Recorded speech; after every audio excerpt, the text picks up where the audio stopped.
So the last class we started, we talked about the author of the original Tibetan Book of the Dead. His name was Padma Sambhava,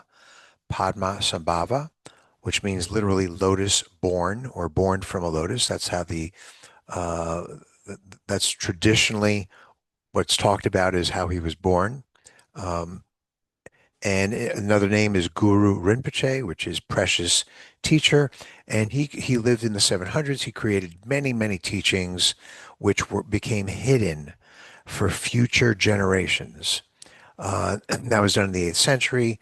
He was also the founding figure of one of the four schools of Tibetan Buddhism called the Nyingma school.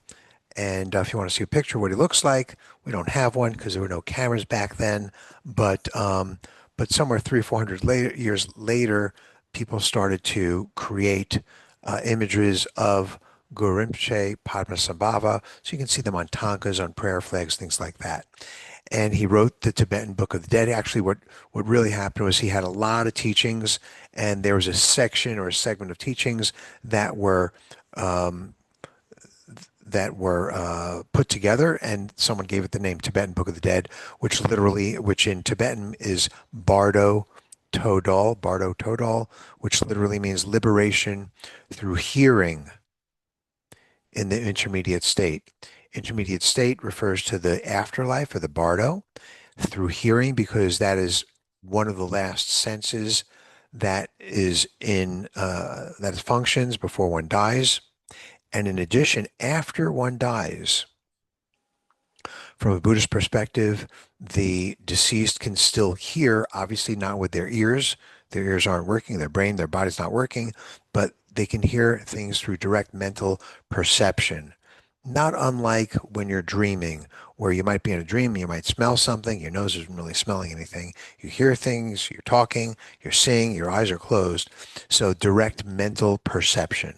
So liberation, because there are several opportunities after death to become liberated. So liberation through hearing in the intermediate state. It's a guide read to the dying or recently deceased person to help them navigate the afterlife so that they can have an auspicious rebirth in a good family, good home, good country, good city, what have you, or can actually be liberated. So those teachings were discovered or revealed in the 1300s by another master called Karma Lingpa. If you recall, I just mentioned earlier that Guru Rinpoche, his original teachings were hidden. They were hidden in caves. They were hidden not only in caves or behind rocks, literally pieces of not paper, but whatever they would write on back in the day. But they were also hidden in future generations, in the mind of future generations. So some great master, hundreds if not thousands of years later, would wake up, or through in their meditation, they would receive a teaching from Guru Rinpoche. So this gentleman, Karma Lingpa, he lived in the 14th century. He's the one that brought or revealed the teachings of the Tibetan Book of the Dead. So it's really read by a Lama or students of the Lama, or now we as individuals can also do those readings in English. There's summary of some of that at the back of the book, but you don't have to use mine. You can use whatever you want. But the whole idea is so that the deceased can either become enlightened or go to a place called the Pure Land or have an auspicious rebirth. So he describes in the teachings three bardos. Bardo means afterlife. It also means the word pause or gap. So right now we're in a bardo because we're in between being born and dying. Or if you're traveling somewhere, you're taking on a trip, you're in the car, you're in the bardo. Or right now, the Iran war, guess what? We're in the bardo. We are experiencing times and moments of transition and change.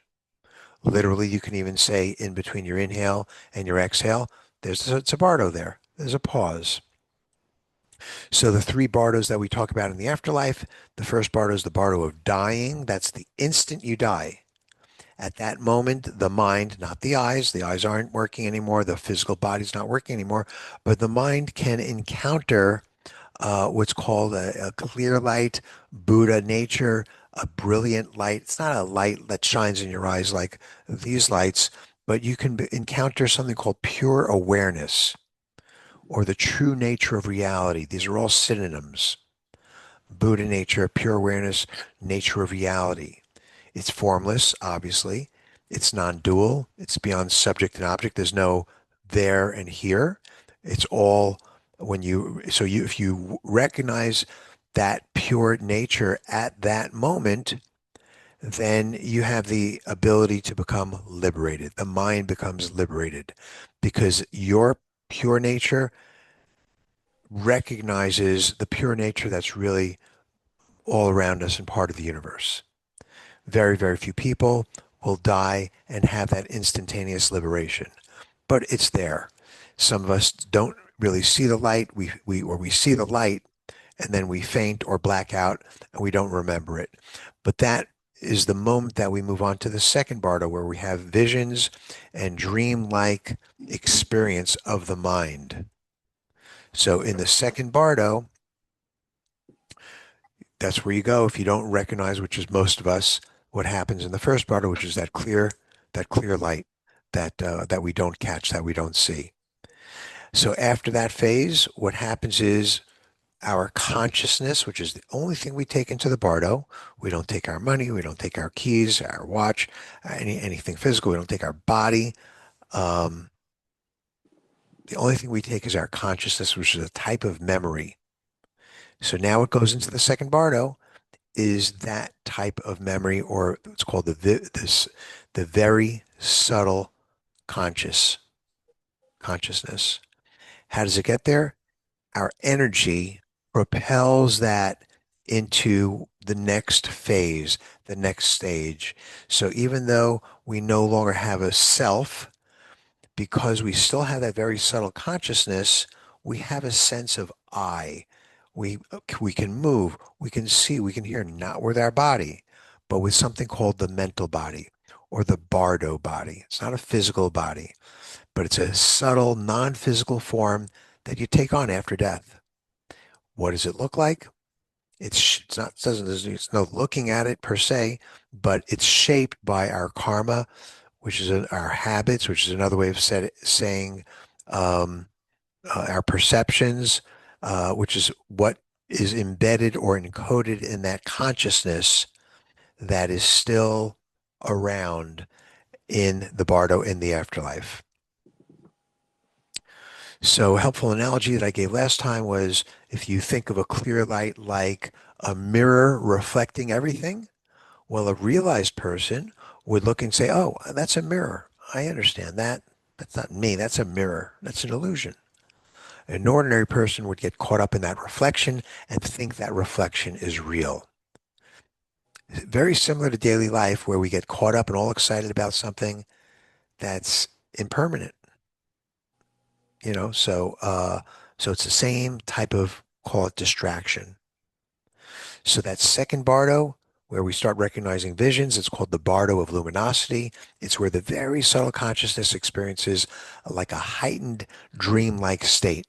Now, if you're not a practitioner, you're dreaming at night, then oh my God, there's a nightmare. Oh, I'm having sex. Oh, I'm flying. It's kind of like a movie where I'm just watching it and getting scared or nervous or anxious, or I have no control and I'm being reactive. I'm going to wake up from this nightmare. It's very, very similar to that situation in the bardo. If you're an experienced practitioner or understand lucid dreaming, then you recognize, it's an illusion. If you're in the bar of the afterlife and you have deities coming at you, monsters, anything that your mind creates that is scary or negative, then you can look at it and go, oh, I know what that's just an illusion. I'm not going to worry about that.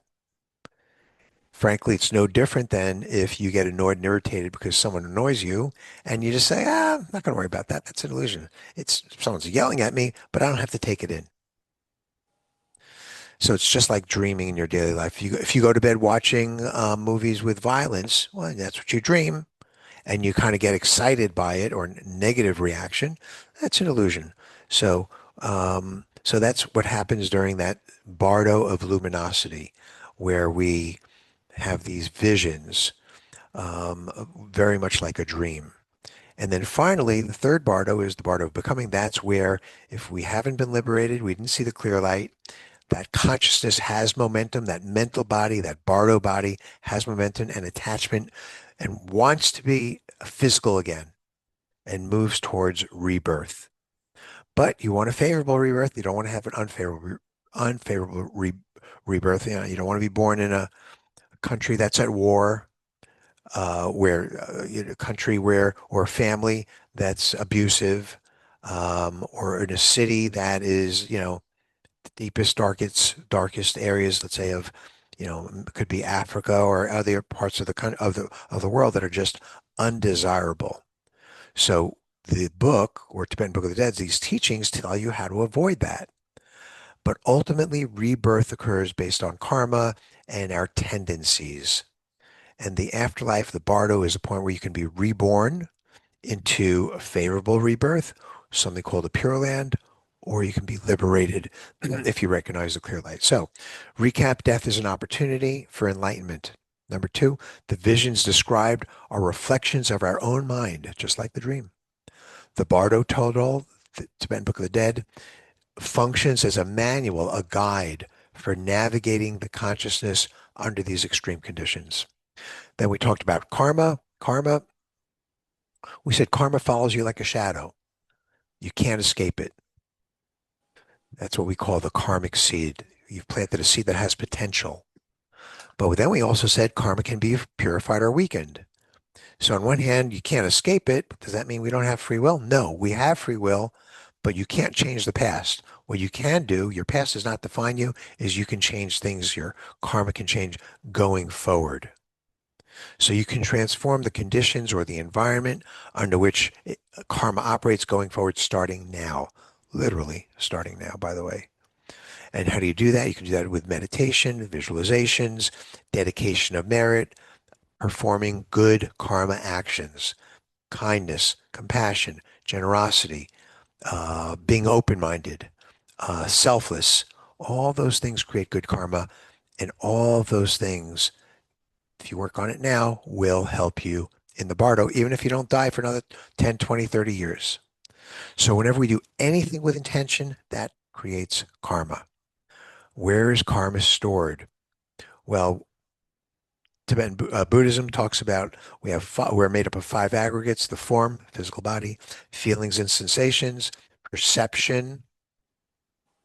That is a dog. That is that. This is cold. And mental formations, it's the fourth one, which are our habits, impulses, and emotions. That's where karmic seeds are developed. And then they're carried along by the energy of that very subtle consciousness. So, what kinds of habits or mental formations reside or ride along or are encoded in that very subtle consciousness? Well, we had a list that we showed in the video. Different types of attachments to ourself, thinking that we're more important than others; attachments to permanence, thinking that or we don't really think about it. It's just when things become impermanent, we get upset about that. That means we're attached to permanence. Habits of all kinds and our attachments to all kinds of greed. If we're greedy, if we're selfish, that's an attachment to our self.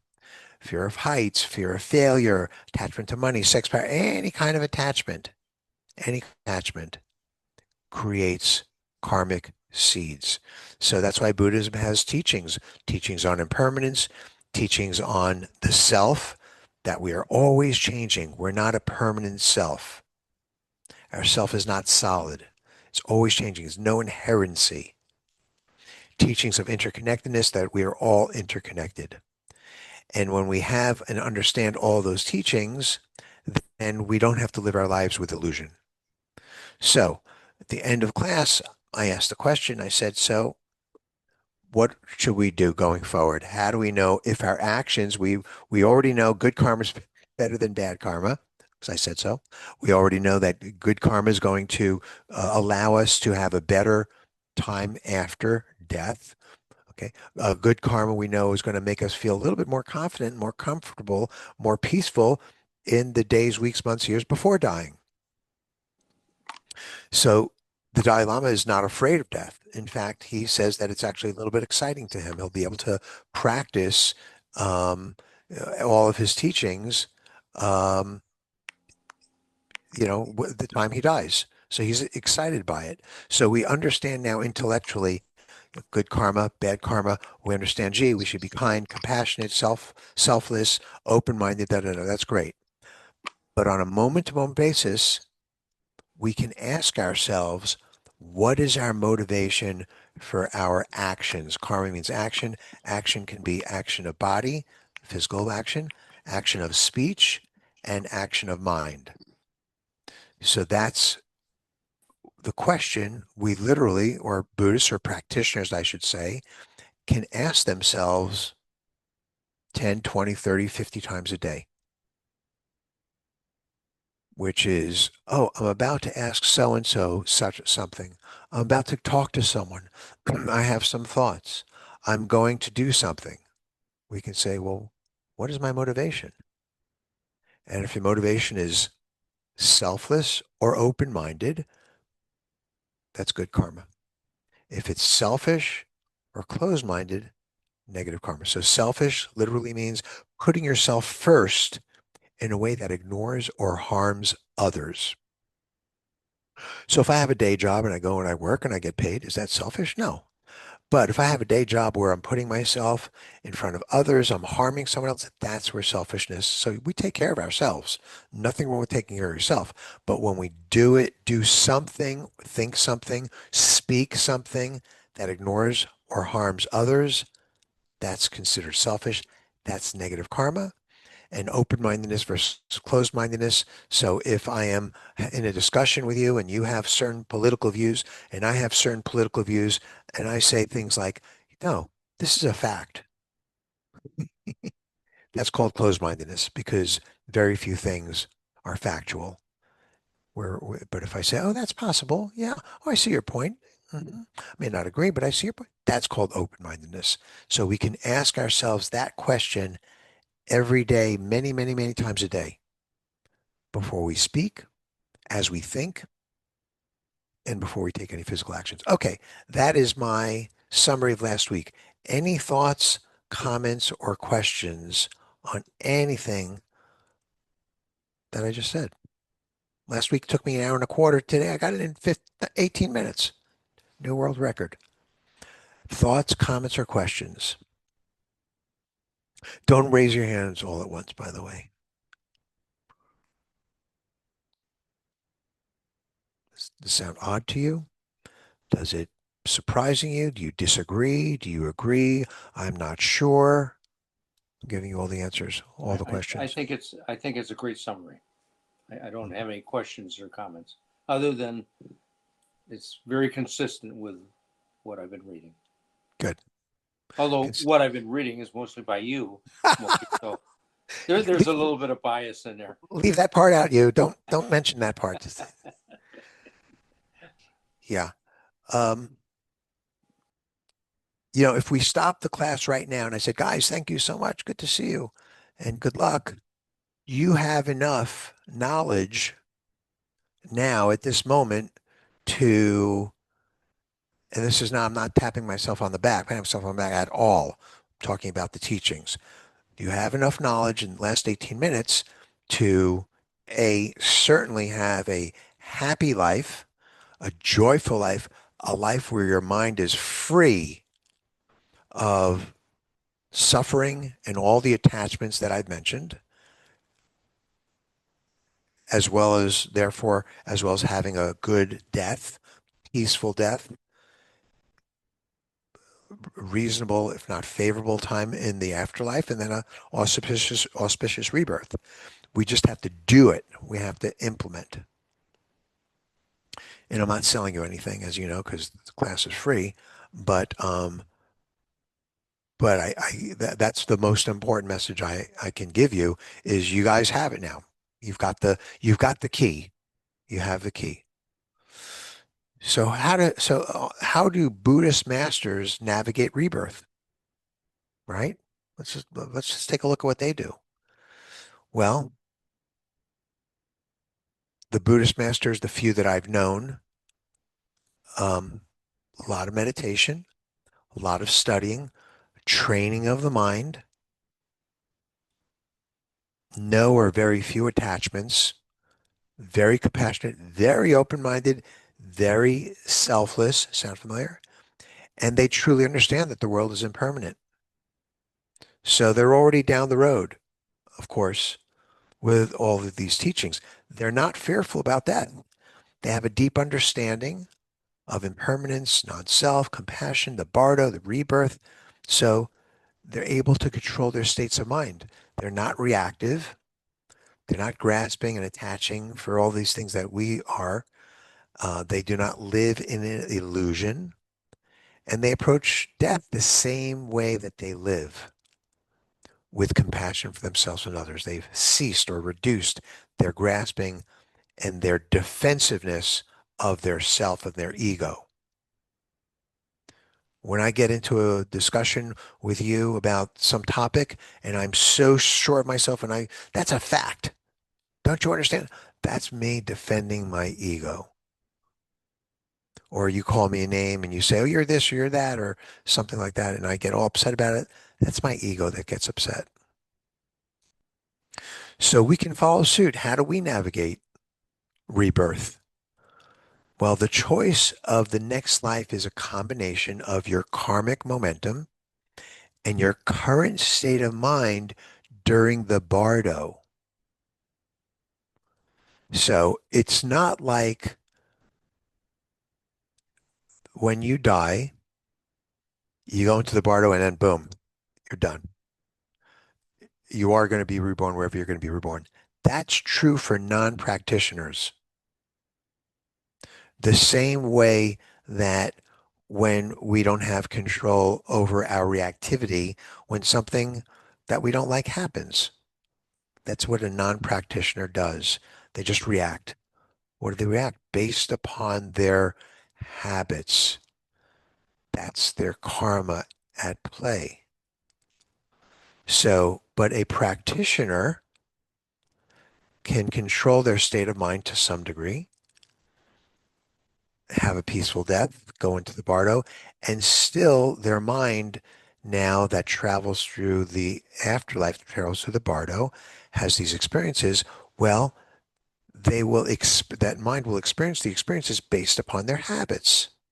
So if I am no longer fearful or attached to A, B, C, D, E, then I'm not going to get distracted in the bardo. So how we live is how we will die. How we die is how we're going to experience the bardo. How we experience the bardo is one of the ingredients that determine how and where we are reborn. Every moment is connected. If I had to sum up the Tibetan Book of the Dead teachings in 3 words, I would say they are: don't get distracted. Don't, anytime you're in the bardo, any bardo of life, things are changing fast. You're feeling uncertain. You're feeling, gee, the ground feels very, very shaky. Um, don't get distracted. It's the same, it can be applied to any bardo, any moment of change. Hey, Morty. So, yes, jump in there. Thank you. I can't get over, you kept saying practitioner, practitioner. What is your definition of a practitioner? Well, I don't define it by religion. Good. Let me say that. It's got nothing to do with religion.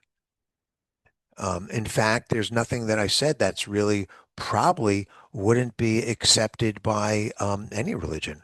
It talked about, um, selfishness and open-mindedness and compassion and all these wonderful things. So it's not, I use certain words that are very Buddhist oriented, but they're really very quite universal. I don't know if that answers your question or if you want me to go further. No, that did. It just You're on mute. sounded Sorry. it sounded very Buddhist, so I just wanted to get some clarification on that. Yeah. Anyone, if I have to be a little more specific, anyone who is working on improving their spiritual lives is a practitioner, and improving their spiritual lives in terms of compassion and selflessness, and all these other wonderful words. So here are some of the questions you can, let's take a quick assessment. How do we live our lives now? So let's take stock. Can you control your state of mind? Not when everything's going your way. One of my favorite quotes of Lama Lhanang, my co-author, is when the sun is shining and the food is good, everyone's a good Buddhist practitioner. When the sun is shining and the food is good. Um, so how do we live our lives now? Can you control your state of mind when things aren't going great? When someone does treat you rudely or things don't go the way you wanted or expected? Are we triggered easily? Do we really understand that our lives are impermanent? We do as we get older, but when we're at 20s, 30s, 40s, we think we're going to live forever. We're not thinking about it. Intellectually, we know we're not going to live forever. How selfless are we? How open-minded are we? Are we attached to a long list of things and mentalities? That's how we can take a quick assessment. And we're not going to change overnight. So work in progress. And the Bardo experience is more difficult to navigate than normal dream state we experience while alive. Why? Because in the Bardo, you don't have a body. Now we have a body. We have a physical body. So if things get tough, I can do a breathing exercise. I can do yoga. I can go take a run. I can swim. I can move around. I can go walk. I have these aids that can help me. The body is very, very grounding. We don't have that in the Bardo anymore. So what happens there is all you have is that very subtle consciousness, the mind, which can be very quick to react and very quick to experience. So in the Bardo state, if you think about Paris, boom, you're in Paris. If you think about, oh my God, that guy looks hot, or oh my God, that guy is a jerk, or whatever, boom, it's immediate. So it becomes even more important to have a certain degree of control over our minds. In the Bardo body, um, certainly initially, when the body dies, the mind moves on, hovers over that past life's people, family, their stuff, places. You can get distracted in the Bardo. Oh my God, why is that person touching the stuff on my desk? That's annoying to me. This is what happens in the Bardo because you're still attached to those things in your life. Or you can focus on let's say the people in your family or friends are wailing, very, very, very upset. You can be attached to that. Oh my God, why are they so confused and agitation? That's why Lama Lhanang, when he talks about preparing for death, in addition to all these things that we talked about, he says, make sure you're organized, do a will, get everything in place. Don't leave loose ends. He's not that, and he does that not just because it's a good thing to do and your family doesn't have to fight each other, but he wants to make sure when you go into the afterlife, you're not attached to whatever else is going on that you left behind. And some people don't come out of the Bardo. Some people just stay in the Bardo forever. They just become ghosts. So our mind is very sensitive without a body. A simple thought, you could find yourself on the other side of the world. They say the consciousness at that point is like a feather being blown around by the winds of karma. So, yeah, the mind-body connection is very strong. So Marty, can you talk a little bit about that, staying in the Bardo forever? Because in different systems, they do talk about spending centuries in the Bardo instead of just 49 days. And, there are all these different kind of understandings of how long one has between lives. But so, I mean, I would think if one um, had a ghost-like mentality, that's very attached to the physical plane and would want to have rebirth. So how do they get stuck in the Bardo? So there's a couple of questions in those questions. One is yes, and from a Buddhist perspective, then I'll broaden it to all religions. From a Buddhist perspective, Tibetan Buddhists say, hey, we're going to live in the bardo up to 49 days. Mhm. 7 days, 10, 12, 14, 16, whatever. The Theravadan, and I think we talked about this in one of the other classes, in the Theravadan tradition, they don't believe that there is a bardo. The Theravada Buddhists, they say, no, once you die, boom, you're reborn. Hmm. I don't think Zen really talks about it that much. But when you look at other religions, they don't necessarily call it an afterlife. They sometimes they say the next life, sometimes they call it heaven and hell. Well, the bardo can be like heaven and hell as well. Your Mhm. next life can be like heaven and hell as well. We don't get into it in this class, but we believe that sentient beings can live in one of 6 realms, and the human realm is just one of them. There's a God realm, there's a hungry ghost realm, there's a hell realm, things like that. So I think that only partially answers your question. The second half of your question had to do with, remind me the second half of your question before I ramble on. You know,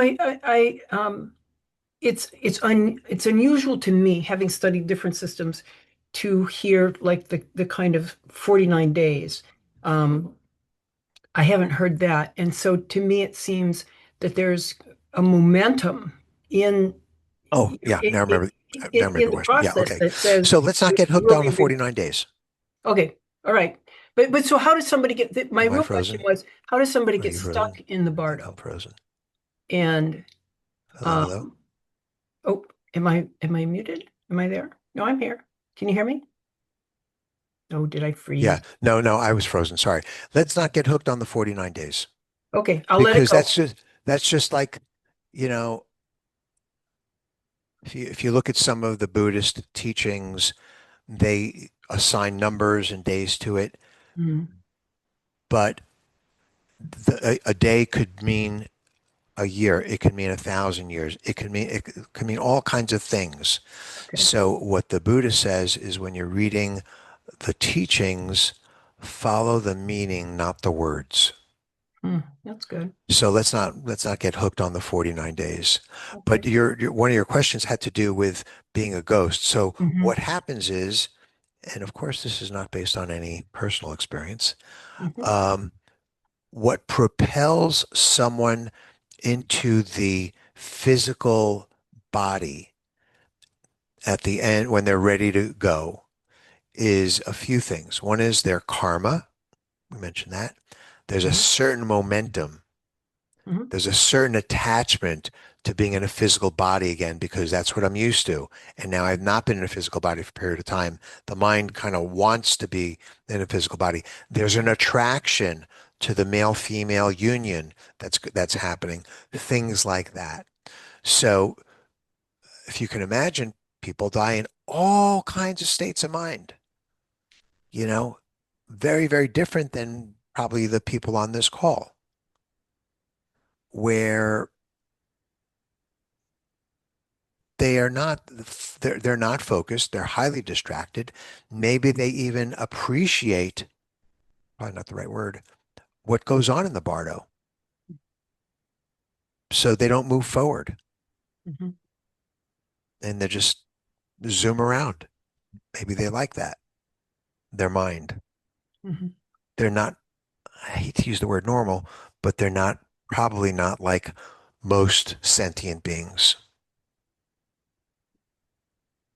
So, we were talking about this with Hugh's sister, my sister-in-law, and she said, I don't really have any desire to keep coming back. She said, I know. she Yeah. said, I haven't found this life so very attractive. And, I kind of, for me, she said, I kind of look forward to the idea of just having a big rest, being done. So would that have any input into the process? Yes, absolutely. That is the kind of motivation that one of the primary motivations, I would say, for Buddhists to practice. Because after you start to recognize and become very sensitive to suffering, Hmm. I don't want to go through first grade again. That was miserable. I don't Hmm. want to have these experience of the anxiety and the fear and all the craziness of this world. I got to go through all this, and so a lot of the teachings start with the Buddha's first teaching, which is the first of the Four Noble Truths, which is life is suffering. Hmm. The first thing he said, the first thing he taught. And Hmm. if we don't understand that, because I'm busy entertaining myself, having sex, going to the casino, eating a lot of food, running to try to make more money, running, try to get bigger business,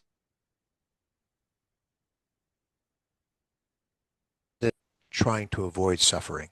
Hmm. But I guess, I mean, what I was asking was, could the motivation to not want to come back um, prevent one from a rebirth, or prolong the time of not being reborn? The questions I would let's make believe for a second. I get to interview her, and Okay. I get to make a judgment call, even Okay. though I am not an expert at that, Yeah. nor is anyone else other than someone who's enlightened. Hmm. I would assess or ask her to take a self-assessment, which is Hmm. not always accurate, about her degree of selflessness, awareness, Hmm. open-mindedness, things like that, Hmm. versus all the things that are the opposite of that. Hmm. Attachments, greed, da, da, da, da. So the fact that she has a preference not to come back, ah, does that play a role in it? Maybe, maybe not. That's not the primary determinant. Okay. Yeah, that's a good answer. Thank you. Yeah, I get Yeah. it. Yeah. It's a lot of things I don't want. Okay. A lot of things I do want. Just because I want it, don't want it, Yeah. Yeah. doesn't necessarily make it happening or not happening. Mhm. So, yeah, so we have to take a self-assessment, you know, Mhm. and you know how to do that now. And you can check yourself as many times as you want, whenever you want. Am I making this decision? Am I saying these words? Am I asking these questions? Am I making these opinions of mine? Am I doing these actions? Am I being selfless, selfish, open-minded? I would do that all day long. Very, very helpful. So, as I mentioned earlier, the mental body, that's what we have, which consists of that, which is a evolution from that very subtle consciousness. When we die, becomes a mental body where we actually feel that we have an I and a self to some degree. That's what gets moving around the winds of karma. And so it allows you, just like in a dream, to walk through walls, mountains, solid objects, things like that. It moves at the speed of thought, as I mentioned. You can see other Bardo beings of your own class, but you cannot be seen by the living unless they're highly realized practitioners. And some people might appreciate and like that kind of environment more so than the attraction to be reborn. So the reason these teachings emphasize this form is to help the practitioner recognize where they are. You know, I don't remember the name of the movie, although I think I mentioned it in the book, where I was with maybe it's with Bruce Willis or Whoopi Goldberg or whatever, where people die and they just don't recognize that they're born, that they're dead. Sorry, they don't recognize they're dead. They think Yeah. they're a ghost. My supervisor's telling me ghost. So that's the name of the movie. So that's a problem. That's a Actually, problem. it's a If you don't, six. so those people, those that were once dead, that were once alive are now dead. What are they spending their time doing? Trying to interact Mm. with people who are alive. Sorry, someone want to say something? Did you No, want to say it's a something? sixth sense. Sixth No, no, Sense. no. Ghost was the one he was talking about, but Sixth Oh, Sense. but all of them, they're all Yeah. good. Yeah. They're all good. Yeah. They all show us how we get distracted and attached in the Bardo. Mhm. I recommend them all. But so now we have these teachings which tell us what to expect, tells us, don't be afraid. Recognize that you're in the Bardo. Recognize you're in the Bardo. How do you know if you're in the Bardo? How do you know if you're when you're dreaming? How do you know if you're dreaming or awake. Sometimes the dreams are so real. Well, if I can walk through a wall, I know that's a dream. If I can clap my hands like that, that's I know. Oh, I know that I'm not dreaming right now. So that's why these teachings exist, so that we can recognize where we are and what we have to do. And it matches how we view life or dreams. Are we living in an illusion, or are we taking everything with great solidity and sense of permanence? Are our opinions so solid that we treat them as facts?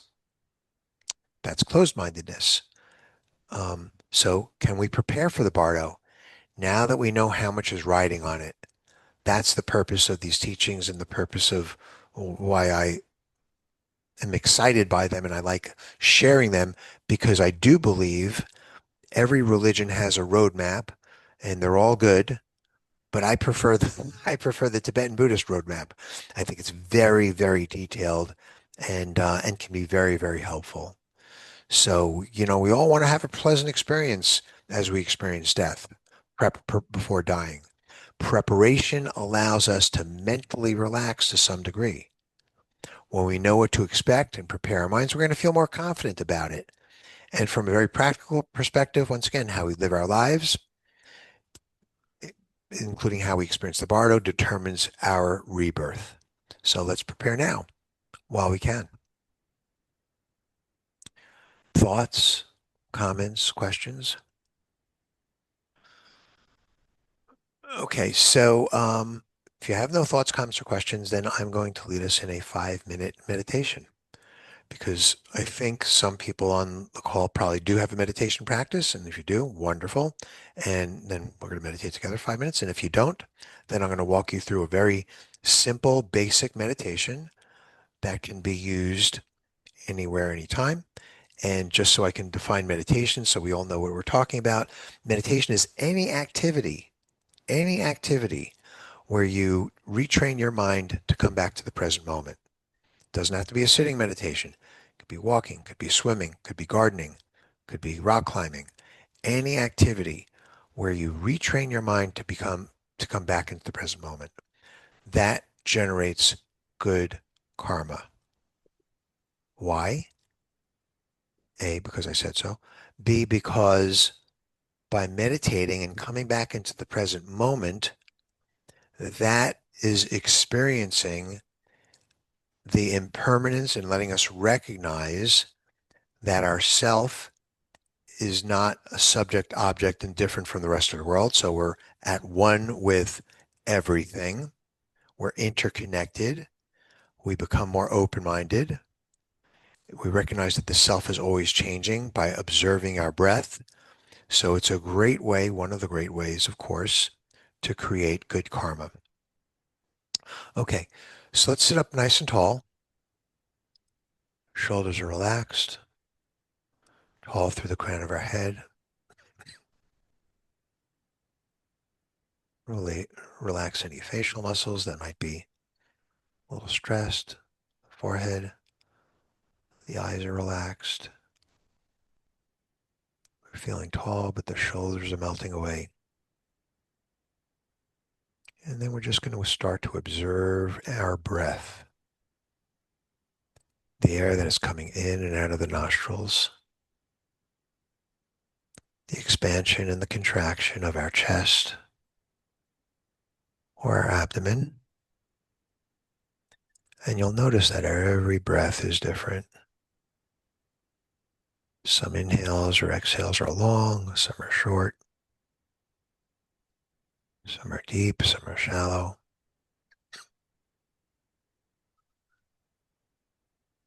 We're just going to observe our breath. In the next few minutes when I stop speaking, if you observe your breath and you get distracted, you're thinking about something, not a problem, not a problem at all. When you know you're distracted, you just go back to observing your breath and you kind of play that game for the next, 4 or 5 minutes or so. Observe the breath, observe the inhale, the exhale, the pause. In its most natural state, we're not going to change it at all. We're just going to observe. And when we get distracted, and we will, that's not a problem. we play that game and just go back to observing that breath. I'll watch the clock and we'll do it for maybe 3 or 4 minutes.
Okay, come back into the room, open your eyes.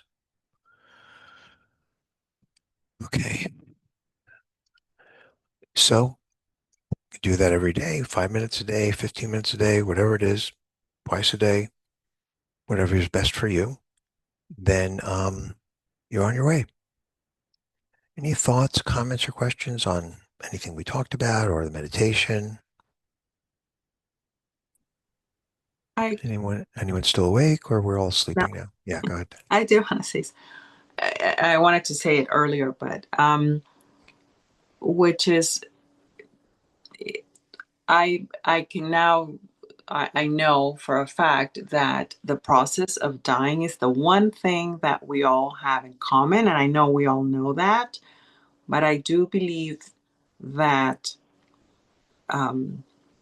in my own experience, all of the teachings that I have received or books that I have read, I can say today that the process, regardless of religion or no religion, practitioner or not, I see it as that's perhaps just the wisdom of life itself, and that we're all going to go through the same process when it's in the moment of death. I think we all need to let go. So I just wanted to say that even though it's coming from the Tibetan Buddhist, I just know for a fact today that it has nothing to do with religion or culture. It's just the natural process that we will all experience. And I hope that we all have enough time to actually um, understand them enough so that when that moment comes for ourselves or anyone else that we know, that we actually, that it just makes it a smoother process for everyone. So I just wanted to share that that it's not a Buddhist thing. It's actually life itself. Yeah, no, that's wonderful. Time is short. We don't know how, who, when, where, what we're going to die. So start now. Thank you. Good. Any other thoughts, comments? Yeah. And hi, Rose. Go ahead. I was just thinking, what if we were just between two deaths and not, you know, not like, Say that again. What if we are? Go what ahead. if it's between two deaths and not like, you know, I just had that random thought, like, it's like, okay, so we're so obsessed with death, but what if it's just like death, what we're living now is just like, so what we think, what if this isn't the real part? The death is the real part. They're all real, and Are yeah, they? we are between two deaths, and we have the opportunity to. I don't want to use the word live too broadly, but everything that I talked about that's in the Bardo happens in real life and vice versa. There's no change. There's no difference where just the mind rules everything, determines everything. Your suffering, your joy, your freedom, etc., whether you're alive or dead.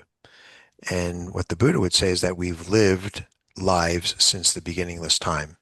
So one of his, when he became enlightened during the night, there were four stages of that night where he decided he wasn't going to, stop meditating until he became enlightened. One of those stages is he saw all of his past lives, and he understood that, oh, this is not the only life we've had. We've hopefully evolved. So yeah, we're definitely between two deaths, and not only that, but we've had a lot of deaths and a lot of lives from a Buddhist perspective. Some don't believe in that. That's okay. You don't have to believe in that, but that's what Buddhists teach. Good question. Thank you. Can I say Anyway, of course. one Hi, Olga. to Go, um, go ahead, Cynthia.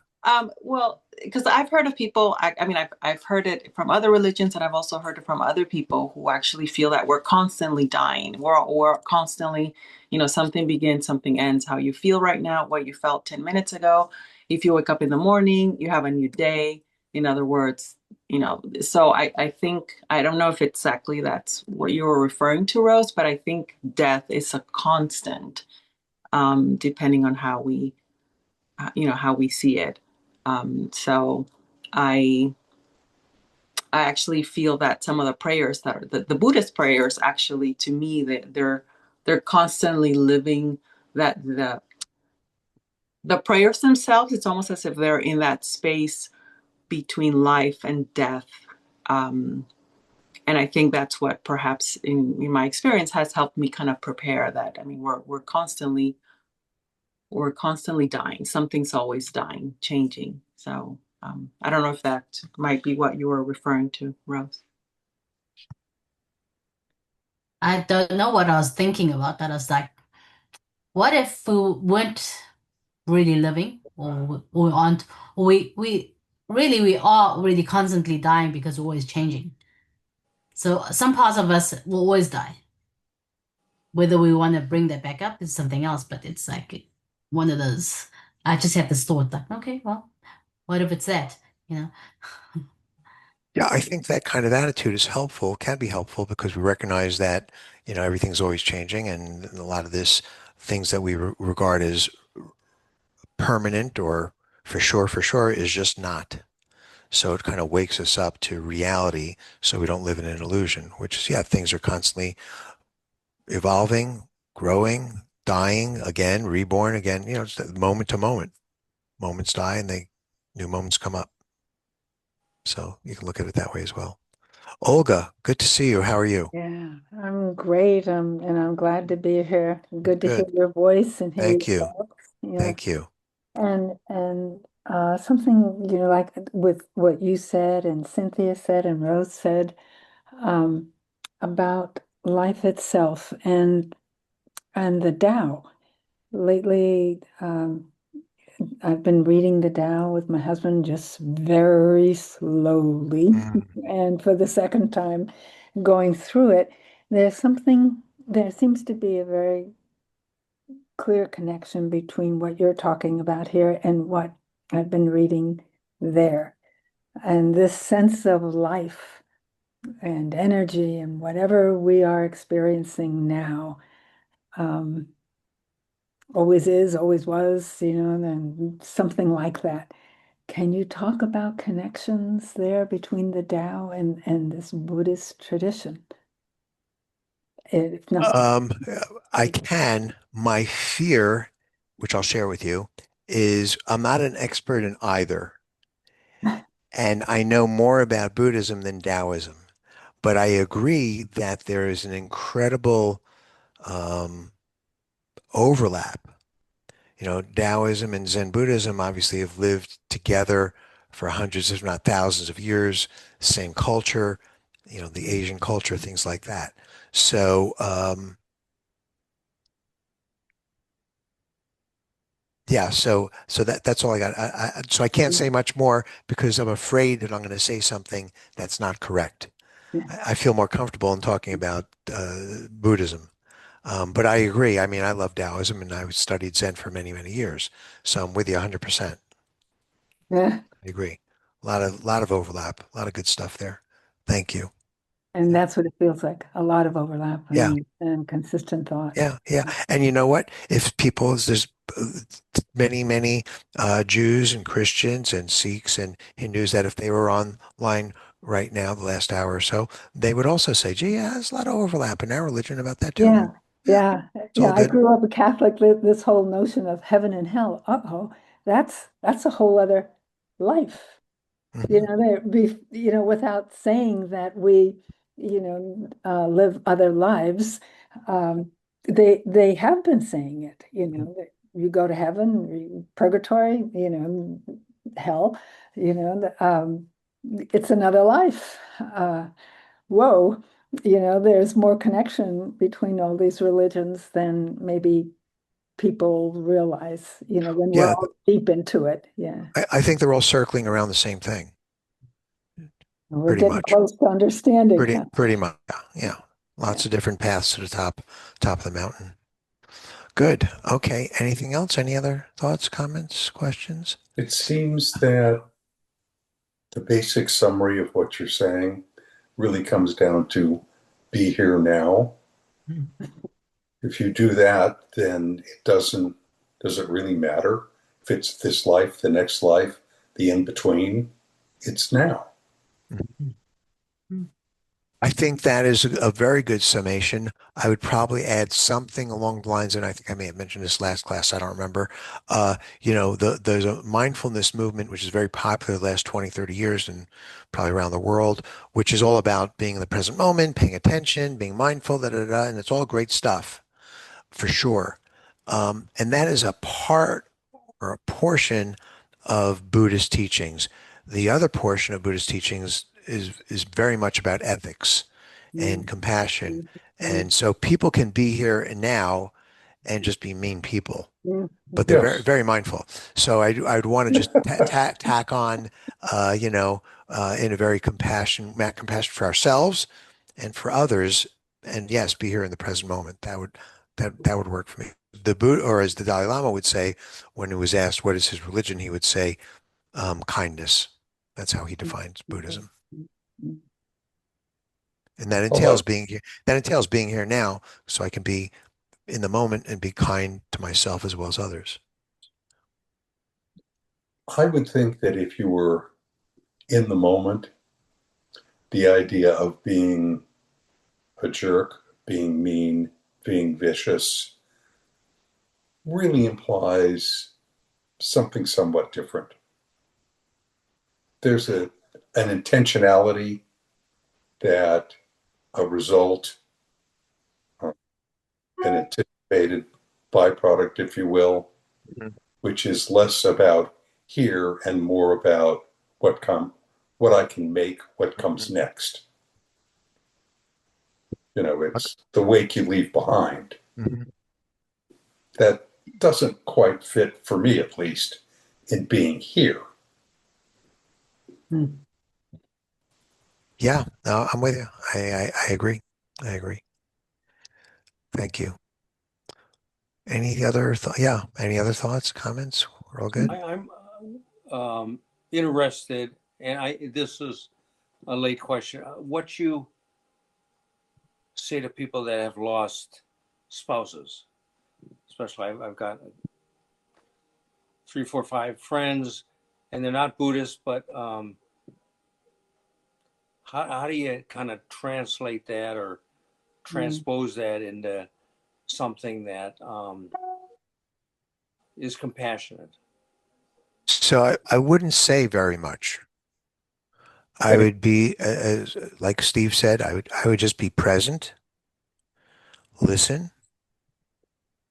ask if necessary, how are you? And just and that's really it. And then, uh, but I wouldn't.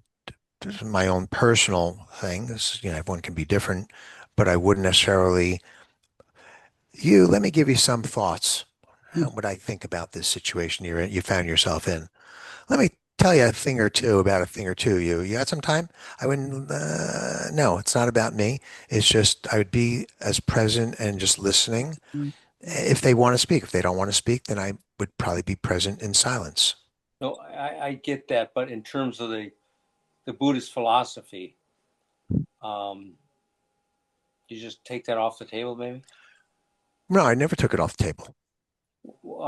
But if somebody has lost, Okay, I know you. I know where you're going. Let me ask you let me ask the question for you. Someone says to me, "Hey, Morty, my so and so died. What advice can you give me?" Is that the question you want me to answer? well, not what advice, but how can I be with them? In terms of, Okay, Harold Kushner is a rabbi, I and one know. of the Yeah, things he regrets was somebody died, and he said, well, that was, God has a plan. And he said he regretted that the rest of his life. Good. It's not God's plan. But I think people, I maybe not people, but I would like to offer reassurance okay, got somehow. it. Something more positive than just being there in your great presence and listening. Something more than that, Yeah, but not right? necessarily, well, they're going to come back through reincarnation because they may not be on that same stage. Sure. So let's assume if they believed in Buddhism and rebirth, then I would say to them, and we'll go religion by religion, so we can cover them all. I would say to them something, and if I was asked explicitly, then I would say to them, they are in the afterlife. Their consciousness is in the afterlife. They led a beautiful life. You are so fortunate that you had so and so in your life, and they were fortunate to have you. And now we're at the doorstep of a new beginning for them and for you. And because they had such a beautiful life, they're going to, for Buddhists, they're going to have a wonderful time in the Bardo, and we can encourage them to continue forward in the Bardo and encourage them and give them encouraging words about how wonderful their life was for us and for everyone else, and encourage them to go forward. That's if they're Buddhist. Now, if they're not Buddhists, then I would say something very similar without the Buddhist words. Yeah. Okay, No, I would that, say, that was really good. Really good. yeah. So, if they're not Buddhists, I'd say something, you had a wonder how fortunate you were to have so and so, and how fortunate they were and this is absolutely true. I'm not making anything up, and I would probably say this with anyone I would talk to. And now they've gone somewhere else, and if you believe in heaven and hell, I can promise you that they're on their way to heaven.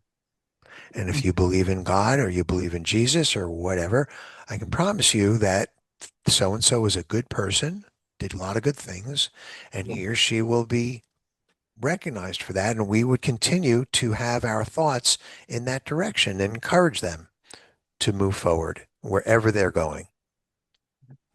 That's really good, Morty. Really good. Yeah. Thank And you. we'll talk more about that in one of the future classes. I think we have that topic. Okay. Any other thoughts, or we're good? Okay, ladies, gentlemen, good to see everyone, and we'll see you next Thursday night. Thank you, Morty. Take care. Thank you, Morty. Morty. Bye bye.